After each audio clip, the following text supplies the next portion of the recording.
anak ni Abraham, si Isaac, 'di ba? And yun nga po sino pa po yun, yung ibang prophet pa po, yun po yung pinaka-last prophet nga po dito, no, na nag-make way po sa ating Panginoon, si John the Baptist, which is ang pinsan niya po sa kanyang ina na si Mary kay Elizabeth, mga kapatid. And yun nga po, mga kapatid, mababasa po natin yun sa Luke, mga kapatid. Luke chapter 1, doon po natin mababasa yun. Yun nga po, no, na yung kapanganakan din po nitong si John the Baptist, and sa John naman po, doon natin mababasa yung pagme-make way po nitong si John dito nga po sa ating Panginoong Hesukristo, mga kapatid. And dito na po natatapos ang atin pong naging topic sa hapong ito, mga kapatid. Praise God, dahil yun na naman po, nalaman na naman po natin yung mga nangyari nga po simula po nang ipanganak nga po itong ating Panginoong Hesukristo, 'di ba? Talagang grabe, kakapanganak pa lamang niya, ngunit gusto na siya agad ipapatay. Kaya grabe po, mga kapatid. Talagang praise God, kasi grabe yung, 'di ba? Grabe yung mga ginawang way ni Lord, na yun nga po, no, ginamit na ano nga po itong mga anghel, nagbigay babala nga po sa mga, yun nga po, no, sa panaginip, na parang sa atin rin po, di ba ngayon, na nagbibigay warning din po sa atin, yung mga mangyayari, kumbaga mga pa-teaser na sa atin, yung mga prophecy na nangyayari, di ba? Ganon din po yung pinamungkahi kay Jose, mga kapatid, upang maiwasan na mapahamak itong sanggol, which is ang ating Panginoong Hesukristo, mga kapatid. Mga kapatid, share nyo na po ang inyong naging mga na ano po dito sa ating na topic ngayong hapong ito. Ate Angel, Ate Lynn, Sister Nika, Nanay Evelyn, Ate Rem, Nanay Wilma, Kuya Jo. Pwede na po kayo mag-share sa atin pong na topic.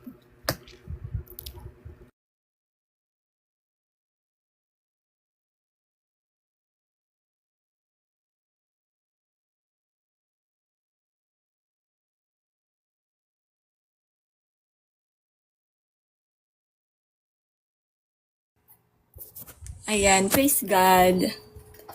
Praise God, brother. Actually sinusulat ko pa lang eh, pero sige, wait lang. Thank you, Lord, no, para po sa revelations at saka sa wisdom para sa araw na ito. Praise God sa buhay mo, brother Daniel. So, dito po, no, sa unang chapter po ng Matthew, ito yung genealogy, no, papunta sa line patungo sa ating Panginoong Jesus. And then, yung tumatak lang sa akin dito sa first chapter, mga kapatid, yung they shall call his name Emmanuel. So, dito pa lang po, mga kapatid, malalaman na po talaga natin na ito'y Diyos. Kasi po ang ibig sabihin ng Emmanuel, di ba? God with us. Yes, God with us. So, hindi po to, katulad ng sabi po ni Brother Daniel, hindi po ito basta tao lang na kiniklaim ng mga ibang relihiyon na talagang 'di ba, kabastusan, talagang kabalintunaan, isang insulto para sa ating Panginoong Hesus dahil siya ay tinawag na Emmanuel. 'Di ba? God with us, Diyos na nagkatawang tao, God revealed in the flesh. Na magkaiba po yung tao sa nagkatawang tao. Yes, He is 100% human and 100% di nila pwedeng itanggalin yung kanyang nature na siya'y divine, na siya'y Diyos. Kasi di ba tinatanggal nila? So, alam naman natin pag mga ganyan, di ba may tinatawag nga po sa salita po na doctrines of the devil. Yan ang ginagawa ng dyablo para i-pervert at baluktutin ang katotohanan tungkol sa ating Panginoong Hesus. Kaya nga po dito sa second chapter, mga kapatid, ang pumasok po sa akin dito, nakakatuwa, ngayon lamang po pinot sa akin ni Lord, na sabi ko, oo nga, ang galing. Yung wise men, di ba po yung wise men dito sa chapter 2, mga kapatid, nag-represent po to sa atin, wise men, para mga wise virgins. Ito po yung nag-represent, sabi ko, oo nga, kasi tingnan mo yung ginawa nila. Di ba, nung nakita nila yung bituin, ang ginawa nila, hinanap nila mismo ang ating Panginoong Hesus. So, nag-search sila, hinanap sa pamamagitan ng star na yun, representing, di ba, pagka tayo pagka narinig natin yung salita ng Panginoon, yes, pagka narinig natin, kunwari may nag-preach sa atin, napakinggan natin sa kung saan, may nag-share sa atin, hahanapin natin siya sa kanyang salita. Diba? Ito kasi siya, ito yung buong salita siya yan. So, ang gagawin natin, isi-search natin dito, isisik natin siya, ang kanyang kaharian, hanggang makilala na natin siya, nang mag-reveal na siya, nang mag-draw near na siya sa atin, mag-reveal na siya ng sarili niya sa atin. Yeah, ay, talaga, yan din po yung share ko dapat ate. Praise the Lord. Thank you, Lord. Thank you, di ba po, pinadaan din sa'yo, sister. And thank you, Lord. At, kung may representasyon dito, ang mga nasa kingdom of God, which is tayo nga, mga seed of God, may representasyon din po ang seed ni Satan, which is si Herod. Yes, siya naman yung representasyon sa King of Darkness. Na alam naman po natin, Kingdom of Darkness, ang umiiral po kasi sa mga utak talaga nito, they are influenced talaga sa mga demonic spirit at lalong-lalo na kay Satan, sa kumpas ni Satan. Dahil po, kung sa dun tinapik po ni Sis Angel, yung about nga kay Judas, na siya yung nagamit, di ba na-reveal sa atin, na dun pa lamang sa Genesis, Old Testament, Old Prophecy, na ang fulfillment, di ba nasa Genesis 3:15 yun, yung enmity between the seed of the woman and the seed of snake, or ni Satan. Yun yung magkakaroon ng enmity. So, gagamitin talaga yung mga seed ni Satan laban sa seed ng woman, which is ang ating Panginoong Jesus. Which is seed po ng Diyos mismo. 'Di ba? Galing po mismo sa Diyos. So, ang nangyari po dito, since si Satan po, 'di ba, nagput nga po ng enmity, doon na po nag-start, na ginawa na niyang lahat ng pag-pervert sa image of God, 'di ba? Doon pa lamang sa Genesis, ang ginawa niya, 'di ba, pagkatapos nung curse sa kanya, pagkatapos nun, anong ginawa niya? 'Di ba, nag-birth yung mga Nephilims. Yung mga fallen angels, alam naman natin, inimpluwensyahan niya ni Lucifer pa lang siya nun, di ba? O Satan na.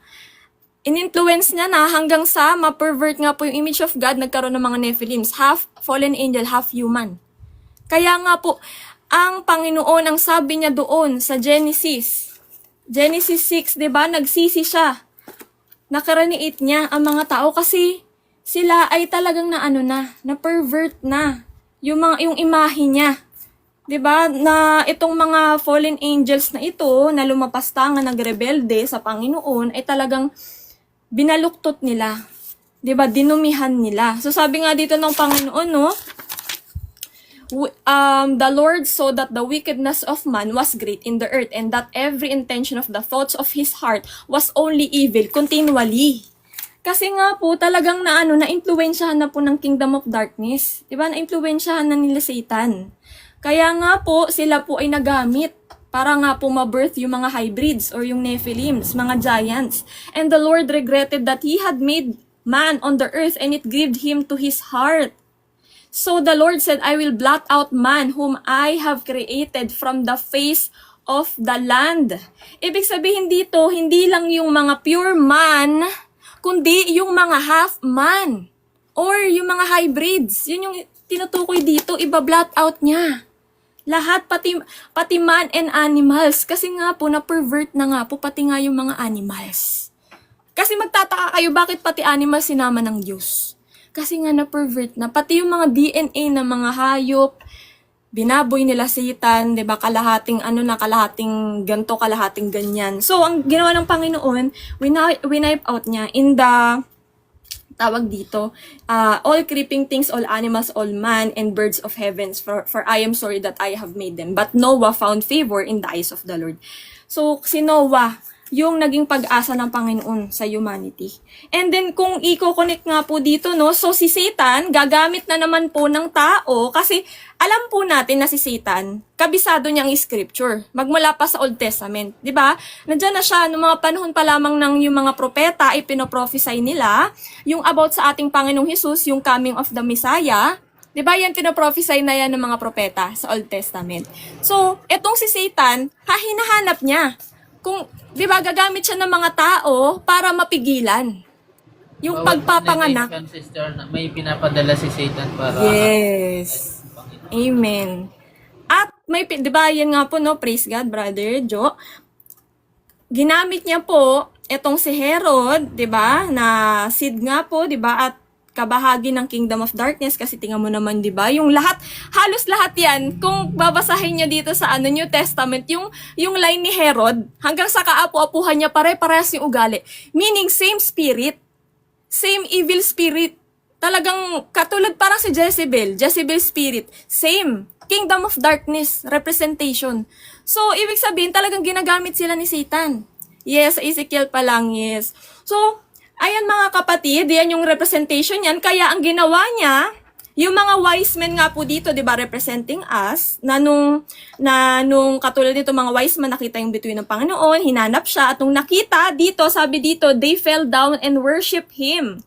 Then opening their treasures, they offered him gifts, gold and frankincense and myrrh. So ibig sabihin dito mga kapatid, nung nahanap na nila ang Panginoong Hesus, 'di ba? Yung tinatawag na Emmanuel, the God with us, sila nag-fell down on their feet. At winorship nila ang kadakilaan ng Panginoon. Kasi kahit tayo, malaman natin yun, kung tayo nandito, kung ano no, talagang, kung nabigyan tayo ng pagkakataon na mabuhay na nung panahon na yun, nakita natin mismo, in the flesh, ang ating Panginoon talagang, grabe, ganito yung gagawin natin. We will fall down on His feet and worship Him. Night and day, talagang grabe. So, yung sinasabi po dito mga kapatid na na then opening their treasures, they offered him gifts. So, ibig sabihin po mga kapatid, yung ino-offer po na gifts, ang ibig sabihin, representation nun po, di ba tayo yung representation ng wise men. Ang ino-offer po natin sa Panginoon ay hindi physical. Di ba? We offer Him our life, our body, our soul, our strength, everything. We love Him with all our heart, mind, soul, strength, spirit, everything. Binigay natin sa Panginoon. 'Di ba? Kung dito, ang representation physical na mga regalo, pero sa atin, ang binigay natin buon tayo. Para kanya tayo, para tayo yung mabago niya, malinis niya, masanctify niya, mapabanal niya, kasi siya'y banal. So, dapat tayo na siya'y nagdidwell sa atin, dapat banal din po. Kasi hindi pwede na nandyan na nga po yung banal na espiritu, tapos ikaw, hindi ka nagsasagmit, hindi mo binigay ang buhay mo sa Panginoon, gumagawa ka pa rin ng pamumuhay sa kasalanan. 'Di ba? Hindi pwede. Kailangan ang Diyos na banal, ang kanyang dwelling place na mamuhay din ng may kabanalan. So, yan po yan. So, sabi po dito, no, and being warned in a dream not to return to Herod, they departed to their own country by another way. So, ibig sabihin mga kapatid, na kahit sila, di ba, nung sinamon nga sila or pinatawag ni Herod, tapos, sinabihan pa sila, nasabihin daw kay Herod pag nakita na daw, di ba, ang ating Panginoong Hesus. Pero, sila, dahil ang Panginoon may protection na, which is tayo, may protection, may provision, may favor tayo sa Panginoon. Hindi niya tayo hahayaan na mapahamak mula dun sa boses ng kaaway. 'Di ba? So, ibig sabihin, tayo, winawarningan tayo, binibigyan tayo ng discernment, ng conviction ng Holy Spirit sa atin para wag na, binibigyan tayo ng dreams, ng visions, kung meron man, 'di ba? Para wag na nga tayong makinig dun sa boses na yun, wag nating sundin kasi mapapahamak lang tayo. So, yun ang nangyari dito. So, nung nalaman nila yun, through dream nga, winarningan sila, na hinwag nang bumalik kay Herod, hindi na nila ginawa. Diba? They obeyed the Lord. They obeyed the conviction of the Lord, which is yun yung representing sa atin. So, yun po yung na-reveal sa akin dito, no? And then, dito po mga kapatid, yun nga po, balik tayo kay Herod, no, mga kapatid, na siya nga po yung representation ng seed ni Satan, no, or kingdom of darkness, which is, eto mga kapatid, kung manonood po kayo ng mga testimony about Kingdom of Darkness, yung mga nadala, katulad nga po ni Sister Erica, no, na grabe yung niya, grabe nga po yung testimony niya, no, grabe na siya, na inalipin siya ni Satan, napunta siya mismo sa hell, na for so many years of her life, magmula siya yung nung bata pa, kasi na-initiate siya doon konting background lang, na-initiate siya doon ng witchcraft ng kanyang lola, at siya din, 'di ba, na-initiate siya doon at sumusunod na siya sa mga assignment galing mismo kay Satan. So, eto po yung Kingdom of Darkness to mga kapatid ha. Yan yung mga witchcraft na ganyan. So, na-reveal po doon na itong sila Satan, dahil nga po 'di ba mga kapatid, ito po yan, nabanggit natin 'to nung nakaraan. Sila Satan po at yung mga 'di ba, siya ay fallen angel. Nung sila pa ay nasa langit, ang pagkain nila ay mana. So nakakakain pa sila, 'di ba, bilang angel.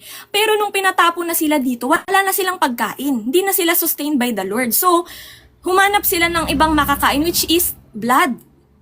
Blood, which is sa atin human. Kasi we are sustained, we are provided by the Lord sa ating pangangailangan. We are created in the image of God. So tayo yung kinukuhanan, 'di ba? So connected to dito sa ginawa ni Herod na pinapatay niya lahat ng sanggol. Sa Kingdom of Darkness, mga kapatid, paborito nila ang mga sanggol kasi yung mga sanggol, yung blood nila, yung life force dun sa blood, hindi to yung physical na blood. May kinukuha silang life force dun sa blood kasi yung lifespan ng bata mahaba pa. That's why kapag yun ang kinakain nila, 'di ba, they feed on that. Diba? They feed on that. Life is spiritual yung yung YT nila, Sister Erica, saka yung asawa niya, si Tim. Kaya, mapapansin nyo mga kapatid na sa mga gera, ang binobomba palagi ospital, mga paaralan, kasi tinatarget talaga nila yung mga bata. Yan. Diba? Mga bata, mga kababaihan. Kasi nga, yan po yun, yung life force doon, yung energy doon sa dugo na yun, they feed on that. Yun yung pagkain nila. So, dito, na ang daming napapatay, ito'y talagang naaayon sa will ni Satan. Napapatay pati yung mga inosenteng bata, yan ang ginagawa niya hanggang ngayon. Na nakikita nyo ngayon yung mga nangyayari nga ng mga gera, di ba grabe yung mga bata, mga natabunan ng mga napasabog na mga buildings. Grabe namatay. So alam nyo na kung sinong nakikinabang doon. Kingdom of Darkness. Kasi kailangan nga nilang kumain Wala silang pagkain. Pero they feed on mismong human. 'Di ba, sa taong mismo galing. So, kaya ang daming nangyayari na kasamaan sa mundo kasi they benefit on that.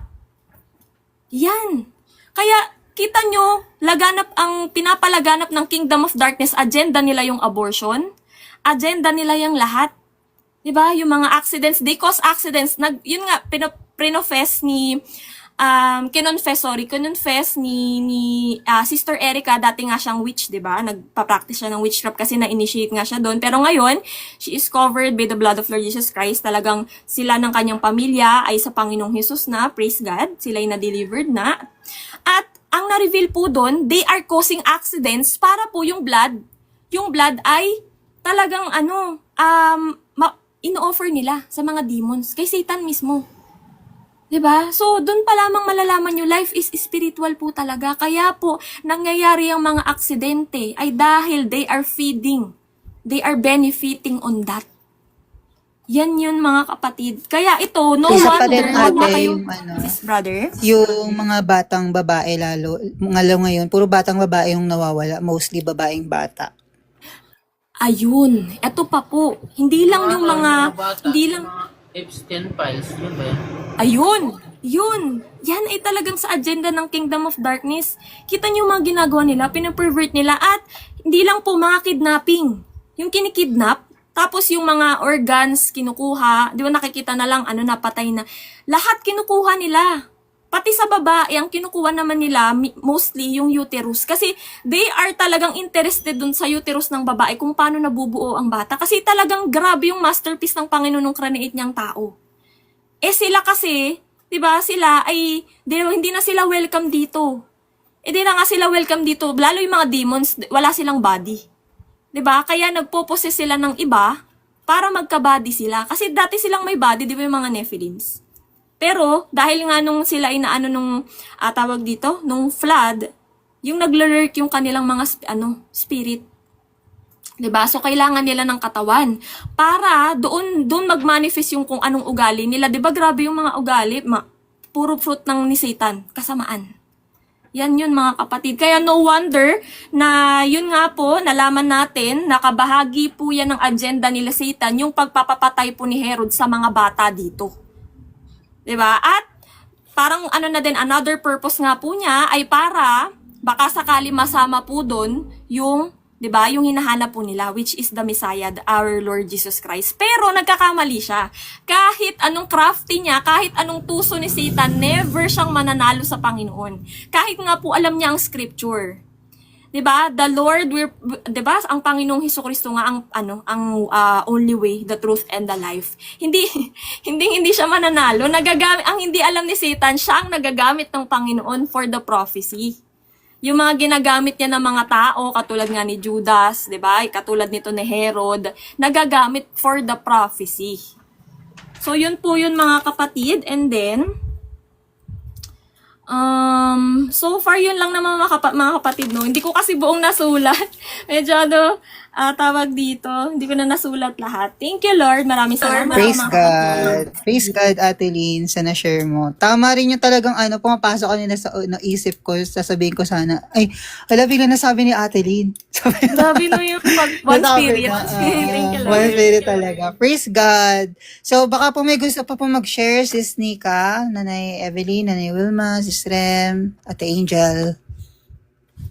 And brother, dito sa chapter 1, yung part na kay Maria, na kung saan talagang pure, 'di ba po? Kasi hindi siya nasalingan ng sperm ng lalaki. Kasi 'di ba, bago naman po silang magpakasal, 'di ba? Wala pang nangyayari sa kanila. So yung pinagsisidlan, 'di ba nga po, ng Panginoon ay pure. Kaya nga po 'di ba, wala talaga siyang bahid ng karumihan. Kaya 'di ba po, naging worthy siya na maging handog kasi 'di ba doon pa lang na ipinagbuntis siya, talagang wala ng bahid ng karumihan or seed na galing 'di ba nga po sa tao, na kung saan 'di ba nga po because of sin ng kauna-unahang pang magulang na siyang 'di ba po nadala sa bloodline. So yung DNA ng lalaki 'di ba po ay may kaakibat or kumbaga may naka-incorporate doon na disobedience, sin, pagiging rebellious. Kaya nga po 'di ba, nabuo ang Panginoon sa pamamagitan ng banal na spirito, na kung saan doon pa lang sa banal, ibig sabihin 'di ba po matuwid, 'di ba po malinis. At ganun din yung spirit, 'di ba po yung pag-uugali. Wala pa. Tapos dito po sa chapter 2 naman, yung patungkol naman po sa bituin. May napanood po kasi ako, katulad na lang din po nabanggit ni Ate Alin, si Sis Erica Timani po, yung napakinggan ko sa kanya about sa bituin, yun po kasi ay destiny ng tao. So, yung nakita ng mga wise men na ito is bright na star. Bright na bituin, na kung saan bright yung yung kanya magiging destiny po. Kaya nga po 'di ba, nung balitaan niyo ni Haring Herodes na siyang seed ni Satan, naligalig siya at gusto niyang kunin yung star na yon. Kaya nga po 'di ba, sinabi niya doon na kapag 'di ba po nakita ay ipaalam sa kanya, kasi nga meron siyang lihim na agenda because yung power kasi yung iniisip niya maaagaw sa kanya. Katulad na lang po nung nasa Exodo, yung kay Moises, 'di ba, nagkaroon din doon ng patayan ng mga bata because of power din. So, basahin ko lang po no sa Exodo. So, sabi po kasi dito, Exodo chapter 1 verse 8, lumipas ang panahon at nagkaroon ng Ehipto, and bibitag 12 po ang gamit ko, ng ibang hari na hindi nakakakilala kay Jose, di ba nga po, na isa sa anak ni Jacob. Sinabi niya sa kanya, mga kababayan, nanganganib tayo sa mga Israelita because dahil po dito, sila'y patuloy na dumarami at lumalakas kaysa sa atin. So, yung power, diba? At kung iyaano po natin sa Matthew, ganun din. Yung power talaga, yung gusto mapanatili ni Herodes. Kasi nga po, diba, itong Kristo na darating ang Panginoon, diba nga po, ay siya ay hari. Diba nga po. At sabi pa nga po dito, ayun, kailangan gumawa tayo ng paraan upang mapigil ang kanilang pagdami. Na siyang kung sa generation natin, yan nga po yung ginagawa, yung abortion. Kasi nga, hindi naman po talaga totally naubos yung resources. Talagang, dito, pinupush lang nila Satan na mas madami yung kanya mga seed kaysa sa seed na buhat sa Diyos. Kasi nga, para mabilis makontrol. Control po kasi yung kanilang laging agenda. Tapos, yung about din po sa mga inihandog. Di ba po, sabi dito sa verse 11 ng chapter 2, balik na po tayo doon. Pagpasok sa bahay, nakita nila ang bata sa piling ni Maria na kanyang ina. nagpatira pa sila at sinamba ang bata. Inihandog din nila sa kanya ang mga dala nilang ginto, insenso at mira na ang ibig sabihin po ng gold is nire-represent noon yung pagiging hari po ng Panginoon. He is the King of the Jews and Lord of Lords. Yung gold. At ganun din po yung insenso, di ba? Nga po na siyang ginagamit kapag naghahandog. Ibig sabihin yung pagiging priesthood